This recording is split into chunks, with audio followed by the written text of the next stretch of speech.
श्रीमती इंदिरा गांधी के लिए जब वो जेल में थे, यानी देश को आजाद करने के लिए जब स्वतंत्रता संग्राम चल रहा था, उस समय पंडित जवाहरलाल नेहरू ने जेल में से अपनी बेटी को पत्र लिखा। परिचय है, जन्म है 1889, इलाहाबाद उत्तर प्रदेश, मृत्यु है 27 मई 1964, नई दिल्ली। परिचय है, स्वतंत्र भारत के प्रथम प्रधानमंत्री पंडित जवाहरलाल नेहरू चिंतक, वक्ता, लेखक और विचारक थे।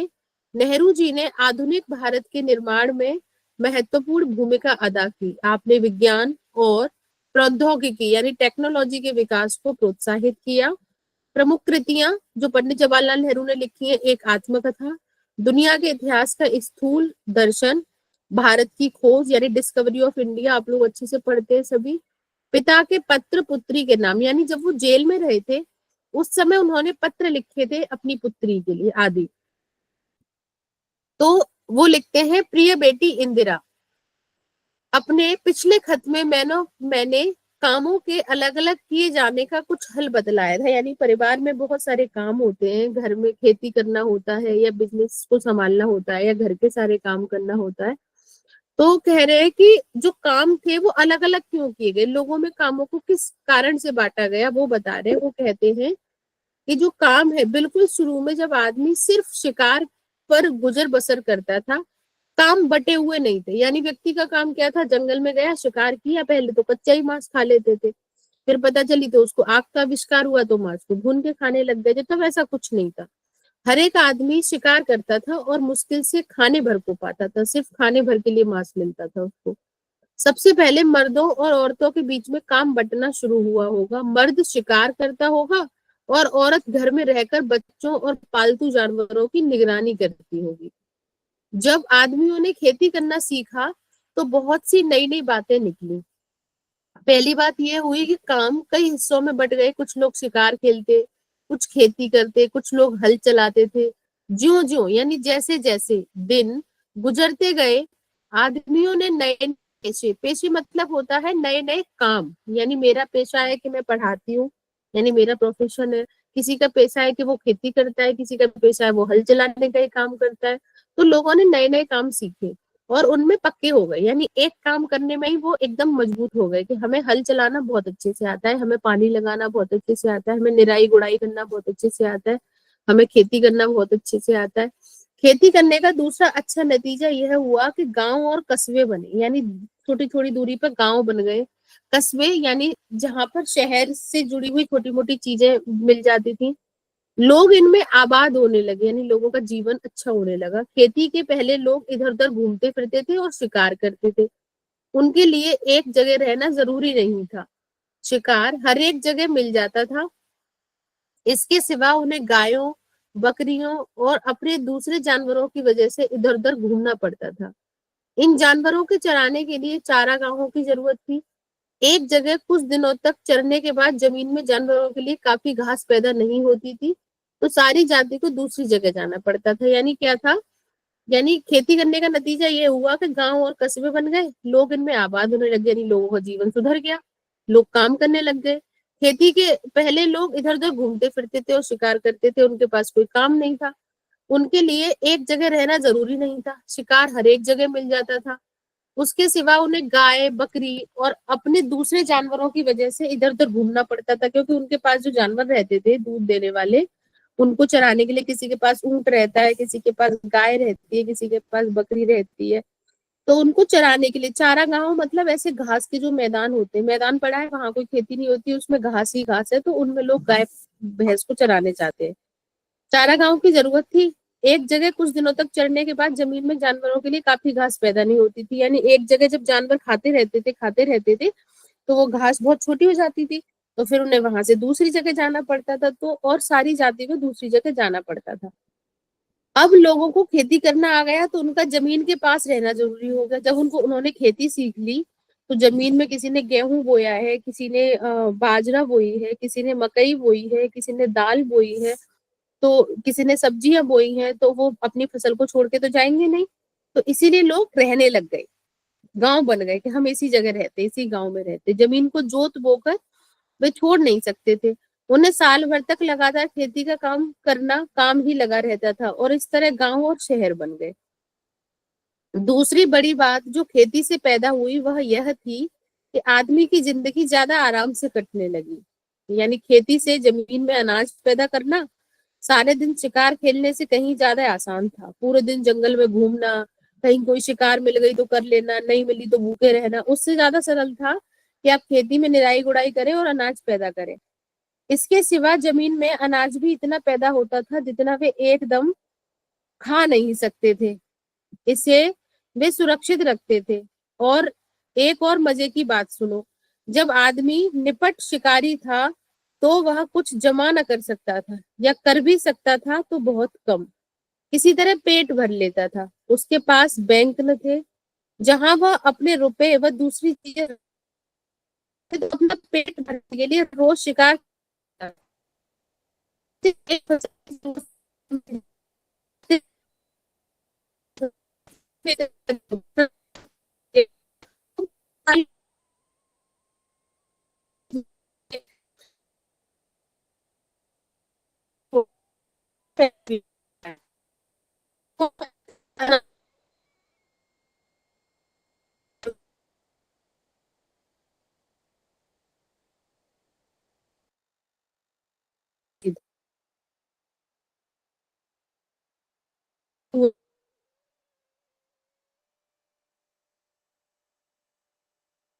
और करो होगा अतिरिक्त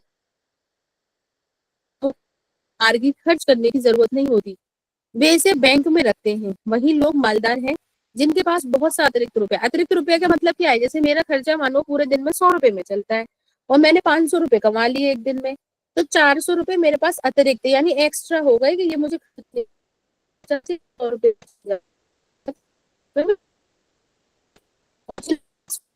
गए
जब तो आप मिलने लगा यह अगर किया जाता है जितनी गाय हो सकती है। जवाहरलाल नेहरू है वो अपनी बेटी को ये समझाना चाहते हैं कि जो पहले जमाना था उसमें आज तो जो व्यक्ति बैंक में बहुत सा रुपया जमा कर लेता है, खाने भर से ज्यादा जिसके पास रुपया होता है, वो व्यक्ति अमीर कहलाता है। लेकिन पहले कौन सा व्यक्ति अमीर कहलाता था? पहले वो व्यक्ति अमीर कहलाता था क्योंकि पहले बैंक तो होती नहीं थी लोगों के पास कि वो उसमें पैसा जमा कर पाए। तो पहले वो व्यक्ति अमीर कहलाता था जो क्या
हाँ, तो सभी लोगों को मेरी आवाज आ रही है? आप लोग बुक पढ़ने के लिए रेडी है?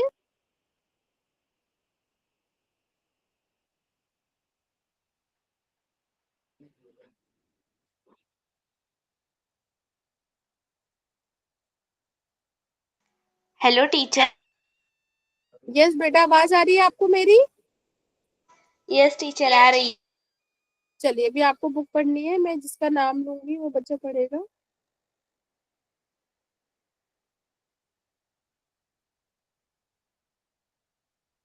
चलिए, स्क्रीन दिखाई दे रही है आपको? गणेश, आपको मेरी आवाज आ रही है? यस गणेश, आपको आवाज आ रही है? टीचर, आपने सभी के माइक म्यूट किए और मुझे गलती से होस्ट कंट्रोलर्स दिया है। अच्छा अच्छा, ठीक है अदिति, वो अभी मैं बेटा वो गलती से नहीं दिया है। वो जब मैं क्लास से आउट हो जाऊंगी ना, तो जिसका नाम सबसे ऊपर आ रहा होगा वो होस्ट कंट्रोलर हो जाएगा। ठीक है, अभी मैं होस्ट हूँ कि नहीं ये मुझे पता नहीं है, चल रहा है। हाँ, मैं होस्ट तो हूँ शायद। हाँ, तो अदिति अभी आपको ही पढ़ना है, चलिए आप ही पढ़िए, क्योंकि नेटवर्क स्लो आ रहा है, तो जो पढ़ सकता है वो पढ़ दे। टीचर, स्टार्टिंग से ना। हाँ, स्टार्टिंग से। प्रिय बेटी इंदिरा, अपने प्रिय बेटी इंदिरा, अपने पिछले खत में मैंने कामों के अलग अलग किए जाने का कुछ हल बताया था। बिल्कुल शुरू में जब आदमी सिर्फ शिकार पर गुजर बसर करता था, काम बटे हुए थे। टीचर, एक मिनट है, स्क्रीन नहीं दिख रही मुझे। नहीं दिख रही है बेटा? अदिति। हाँ, आ गई टीचर। काम बटे हुए थे। हर एक आदमी शिकार करता था और मुश्किल से खाना भरपेट को पाता था। सबसे पहले मर्दों और औरतों के बीच में काम बटाना शुरू हुआ होगा। मर्द शिकार करता था और औरत घर घर में रहकर बच्चों और पालतू जानवरों की निगरानी करती होगी। टीचर, आगे का भी पढ़ू? एक सेकेंड, अभी और कोई पढ़ ही नहीं सकता ना, संगीता मैम क्लास में नहीं है। हाँ, पढ़िए। जब आदमियों ने खेती करना सीखा तो बहुत सी नई नई बातें निकली। पहली बात यह हुई कि काम कई हिस्सों में बंट गया। कुछ लोगों ये स्क्रीन जा रही है बार बार।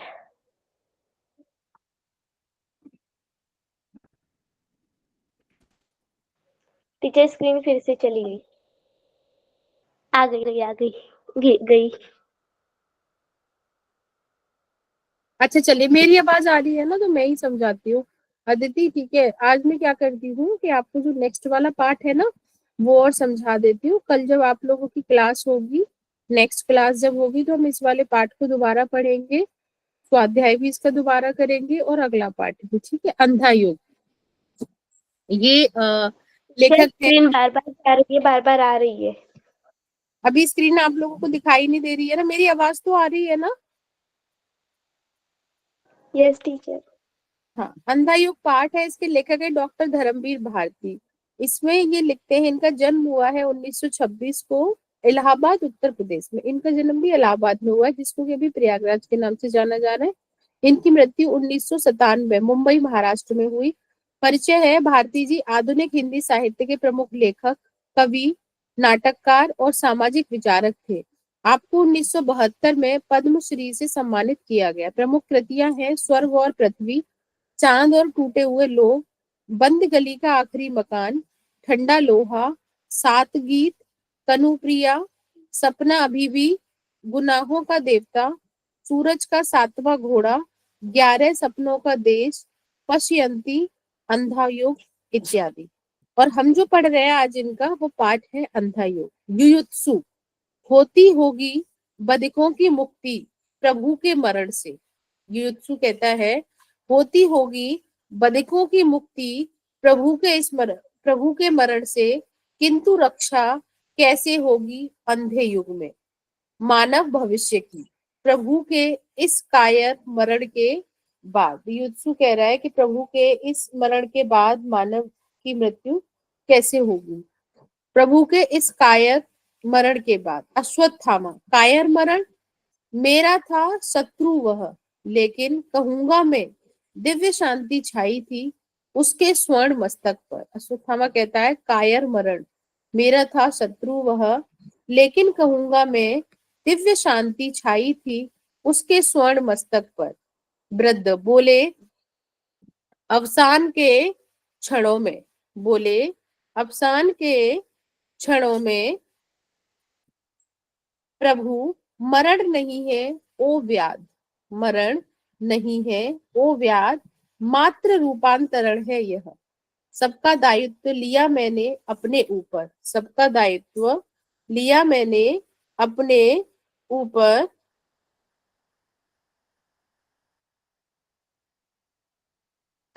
तो सौंप जाता हूँ मैं सबको, अपना दायित्व सौंप जाता हूँ मैं सबको। अब तक मानव भविष्य को मैं जिलाता था, लेकिन इस अंधे युग में मेरा एक अंश निष्क्रिय रहेगा, आत्मघाती रहेगा और विलगित रहेगा। संजय युयुत्सु अश्वत्थामा की भांति, क्योंकि इनका दायित्व लिया है मैंने, बोले वे, लेकिन शेष मेरा दायित्व लेंगे बाकी सभी। मेरा दायित्व,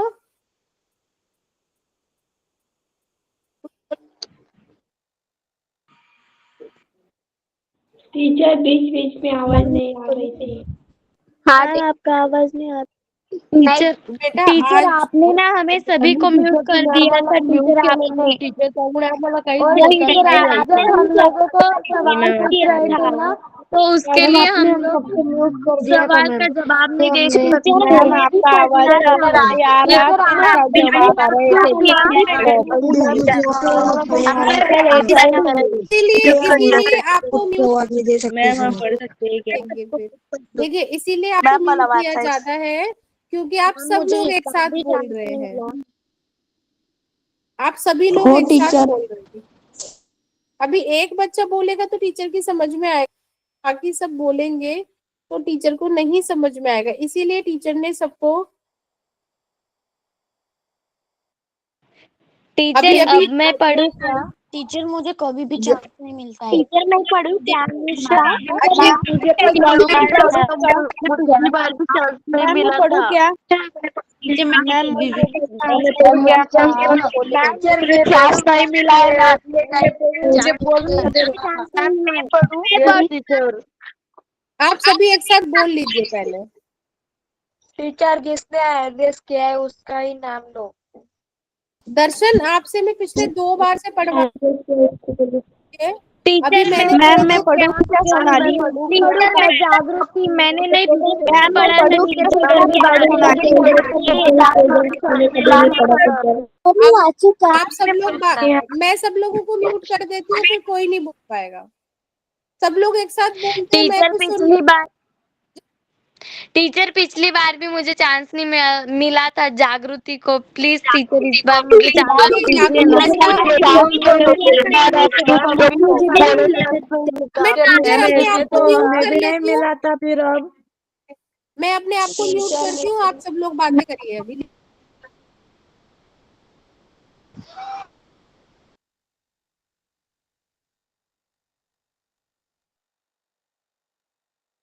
टीचर आप बताइए। मैम क्या करेंगी, आप बोलने नहीं देंगे तो टाइम वेस्ट हो रहा है, वैसे ही नेटवर्क स्लो हो जा रहा है और आप लोग पढ़ाई नहीं दे रहे हैं। साईनाथ पढ़ू क्या? मैम मैं पढ़ूँ? मुझे सबका मैम नाम याद आपने है। मेरा नाम लिया है मैम। हाँ साईनाथ आपका नाम लिया है, पहले आप पढ़ेंगे और बाकी सब बोलेंगे तो मैं पढ़ाने का नंबर फिर नहीं आ पाएगा। सिर्फ क्लास को ओवर होने में 15 मिनट बचा है और सबका नंबर आता है डेली, ऐसा नहीं है। और कुछ कुछ बच्चों का तो हर बार आता है, कुछ बच्चों का एक बार भी नहीं आ पाता है, तो प्लीज आप लोग ऐसा नहीं करिए। साईनाथ आपको पढ़ना है सबसे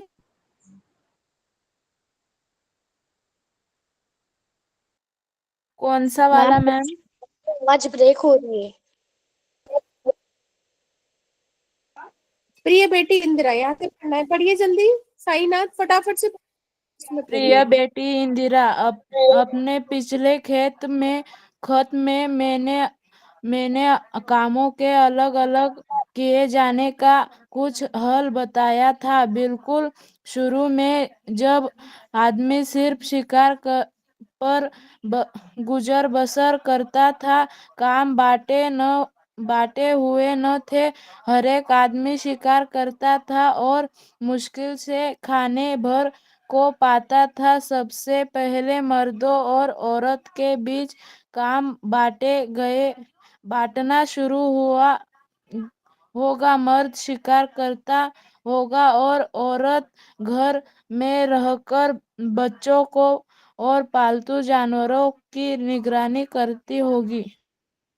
मैम और पढ़ूं क्या? मैम मैं पढ़ूँ? मैम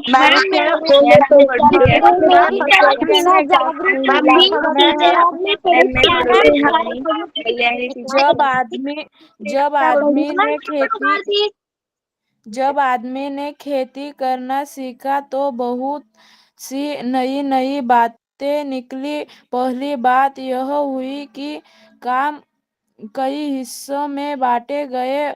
कुछ लोग शिकार खेलते और कुछ खेती करते और हल चलाते। जो जो दिन साईनाथ अभी आप रुक जाइए। क्योंकि टीचर पिछली बार भी मेरी टीचर मैं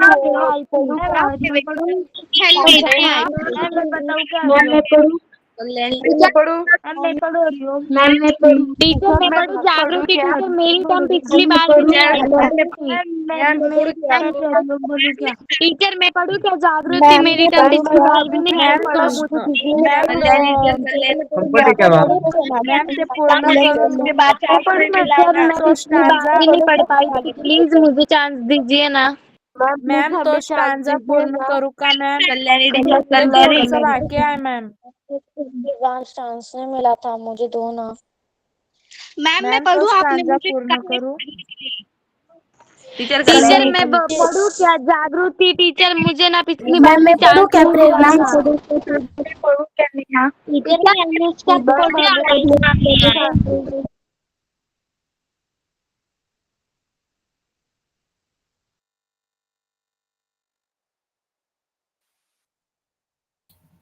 उमा मैम, पाएंगे? हाँ जी मैंने मैम। म्यूट कर दिया सबको। हाँ, अब आप लोग ध्यान कि अब आप लोग सिर्फ मुझे सुन पाएंगे, आप लोग बोल नहीं पाएंगे। मैं ज्यादा से ज्यादा जितना हो सकता है सभी बच्चों से पढ़वाने की कोशिश करती हूँ, और मुझे अच्छे से याद रहता है कि किस किस बच्चे को मैंने पहले पढ़वाया था। आप ये भी नहीं सोच रहे हैं टीचर मैं पढ़ूं मैं पढ़ूं मैं पढ़ूं, सिर्फ 5 मिनट से आवाज आ रही है और टीचर बिल्कुल शांत हो गई है, तब हमें कम से कम समझ जाना चाहिए कि हम शांत हो जाए और हमारा जिसका भी नंबर आ जाए वो ज्यादा ठीक है, किसी का नहीं आने से बेहतर है। अब मैं आप लोगों को एक कहानी सुनाती हूँ। आपने शायद सुनी भी होगी कि दो बिल्लियां लड़ रही थी आपस में।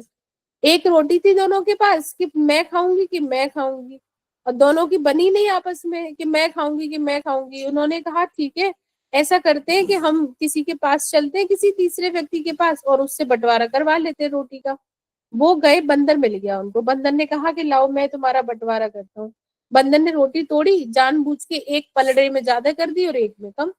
अब बंदर ने जो ज्यादा वाली थी, फिर बंदर ने बोला ठीक है अभी बराबर करता हूँ, ज्यादा वाली में से एक बाइट फाड़ा, बड़ा सा खुद खा लिया। अब वो एक तरफ की फिर ज्यादा हो गई, फिर बंदर ने दूसरी में से खा लिया। बंदर ऐसे ही खाता गया, पूरी रोटी खत्म हो गई, किसी को नहीं मिली। वही अभी मैं इतनी देर से बोल रही हूँ, मैं जितने बच्चों का नंबर आ सकता है, जो भी हमारे पास टाइम बचा है, उसमें ज्यादा से ज्यादा बच्चे पढ़ने की कोशिश करेंगे। और मुझे अच्छे से याद है जब पिछली बार क्लास हुई थी, सबसे पहले अनुष्का से पढ़वाया था, मुझे याद रहता है। अभी जागृति ने बोला कि मेरा टीचर पिछली बार नंबर नहीं आया था, 101% आया था।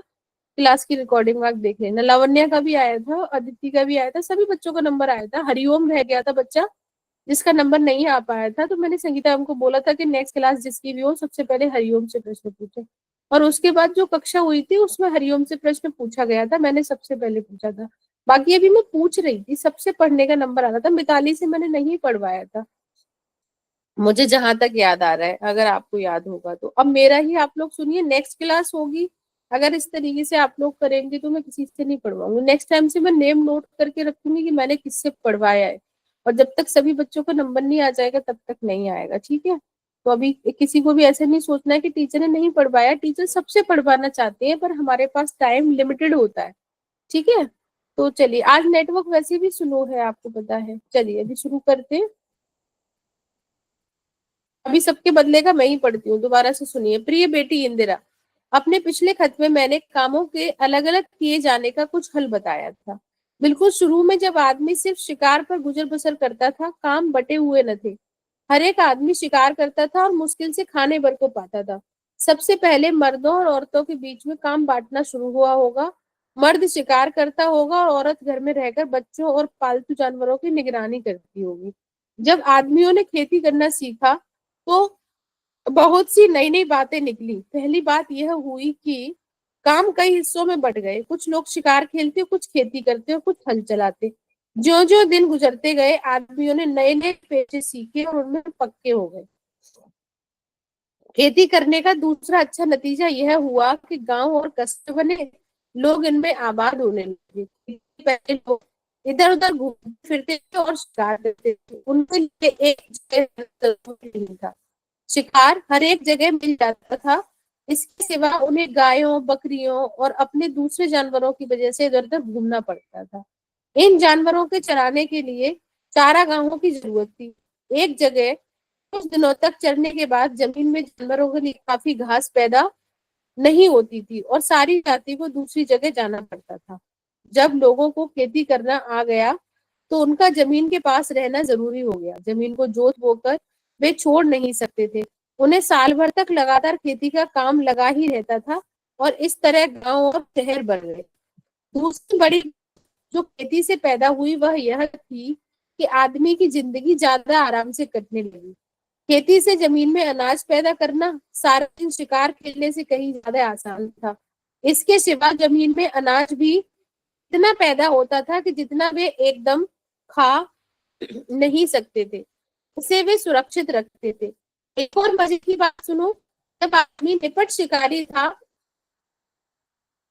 तो वह कुछ जमा न कर सकता था, या कर भी सकता था तो बहुत कम, किसी तरह पेट भर लेता था।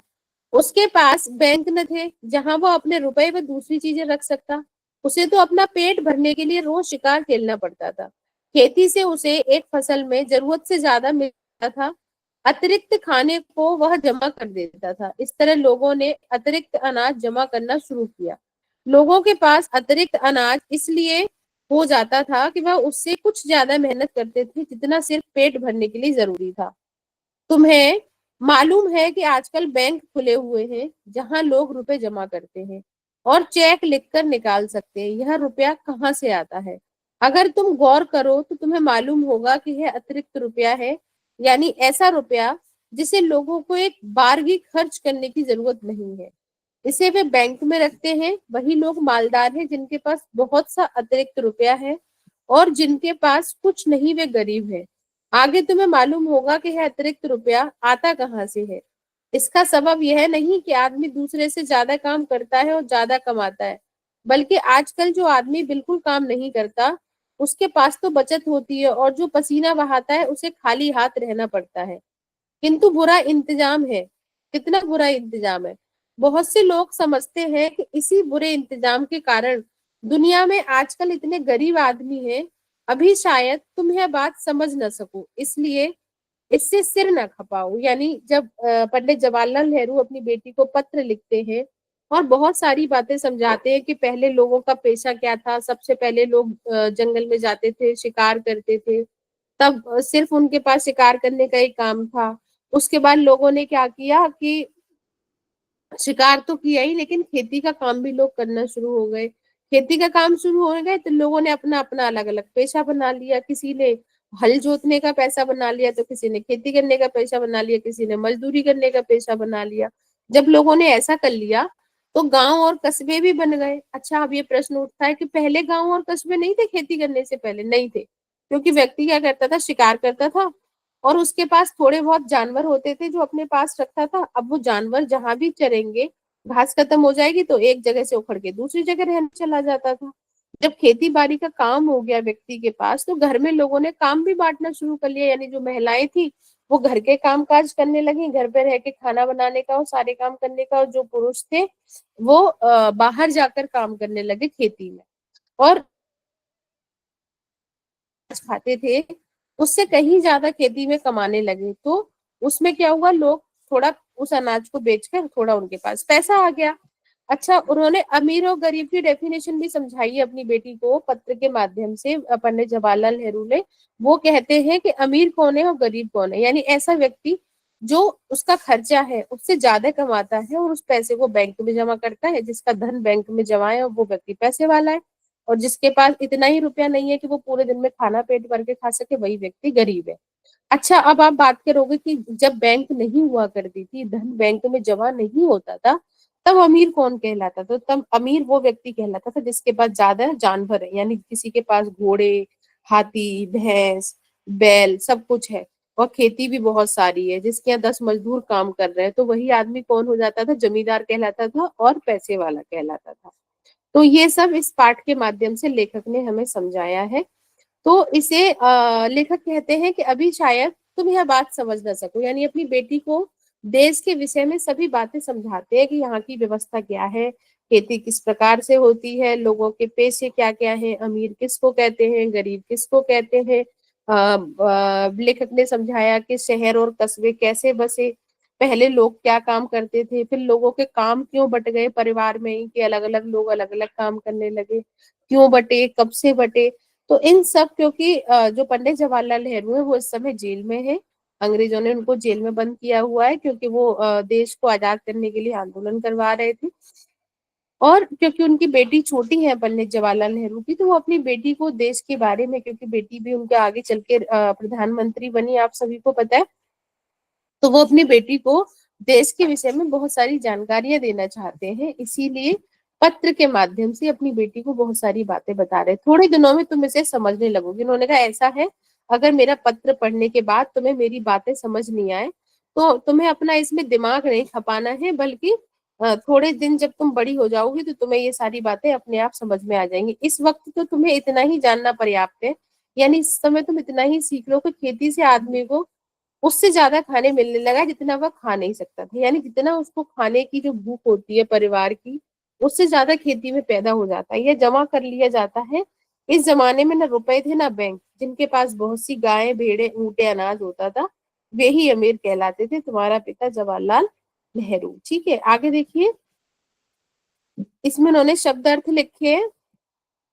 कस्बा मतलब गांव से बड़ी और शहर से छोटी बस्ती। तो गांव और कस्बे में क्या फर्क होता है? गांव में जरूरी नहीं है कि स्कूल हो, या फिर नगर पालिका हो, या फिर वहां पे कोई बिजनेस हो जैसे, है ना, या फिर वहां पे सारी जरूरत की चीजें मिलती हो, छोटी मोटी जो बाजार और ये दुकानें होते। लेकिन कस्बे में, कस्बा शहर के बराबर बड़ा नहीं होता, लेकिन कस्बे में एक छोटी सी 2-4 दुकानें भी होंगी जहाँ पे खाने का सामान, पहनने की चीजें, घर के छोटी मोटी जरूरत की चीजें मिलती होंगी, जहां पर एक नगर पालिका भी होगी, जहां पर क्या कहते हैं स्कूल भी होगा लड़कों का लड़कियों का, ठीक है, जहां पर क्या कहते हैं कोई छोटा मोटा बस अड्डा या ऐसी चीज होगी जहां से बस लोग जा सके, है ना, शहर के लिए, तो उसको कस्बा कहते हैं। चारागाह, जानवरों के चरने की जगह, यानी घास का ऐसा मैदान जिसमें खेती नहीं हो रही है लेकिन घास उग जाती है, तो जानवर उसको जाके चुग लेते हैं। खाली हाथ रहना, पास में कुछ ना होना, सिर खपाना, बहुत बुद्धि लगाना, पसीना बहाना, कड़ी मेहनत करना। ठीक है, तो ये सब पाठ आप ध्यान से पढ़ेंगे। आज नेटवर्क उतना अच्छे से नहीं आ पाया है, जिस कारण से कुछ बीच में हमारी क्लास आज बाधित भी रही, कुछ आप लोगों ने बातें भी की, है ना। मुझे अच्छा नहीं लगा क्योंकि मैं सबसे पढ़वाना चाहती थी, लेकिन फिर अंत में कोई नहीं पढ़ पाया। कोई बात नहीं, ऐसा कभी कभी हो जाता है, लेकिन जब आप आगे कक्षा में आएंगे सभी लोग तो अच्छे से पढ़ाई होगी। ठीक है, तो एक बार हाथ नीचे करके अगर सबने मेरी आवाज सुनी तो दोबारा से हाथ नीचे कर दीजिए। वेरी गुड, इसका मतलब मेरी आवाज आ रही थी और सब लोगों ने सुना था। ठीक है, पर ये टीचर का वेट करते हैं, एक बार टीचर को मौका देते हैं कि सबका पढ़ने की बारी आएगी। लेकिन अगर हम बार बार बोलेंगे टीचर मैं, तो पता है बहुत सारी साउंड आती है, क्योंकि हम क्लासरूम में तो है नहीं, हम डिजिटल क्लासरूम में, हम वैसे क्लासरूम में नहीं बैठे हैं। ठीक है, तो हमें थोड़ा सा वेट करना पड़ेगा, बाकी नंबर सबका आएगा। ठीक है, सॉरी फॉर टुडे, सबको म्यूट करवाने के लिए मैंने पहली बार ऐसा किया, वरना मैं हमेशा आप लोगों से बात करती हूँ, सबको बोलने का मौका देती हूँ। ठीक है, अभी आपकी नेक्स्ट क्लास होगी, उसके लिए रेडी रहिए और ऐसे नहीं करिए प्लीज। ठीक है, चलिए, आप लोगों को मेरी आवाज आ रही होगी सभी को। मैं एक बार अपना वीडियो ऑन करके सबको बाय बाय और करती हूँ, फिर नेक्स्ट क्लास आप लोग ज्वाइन करिए। ठीक है, बाय। ठीक है, आप लोग अभी नेक्स्ट क्लास होगी तो मैं क्लास लीव कर रही हूँ, आप लोग क्लास में रहिएगा।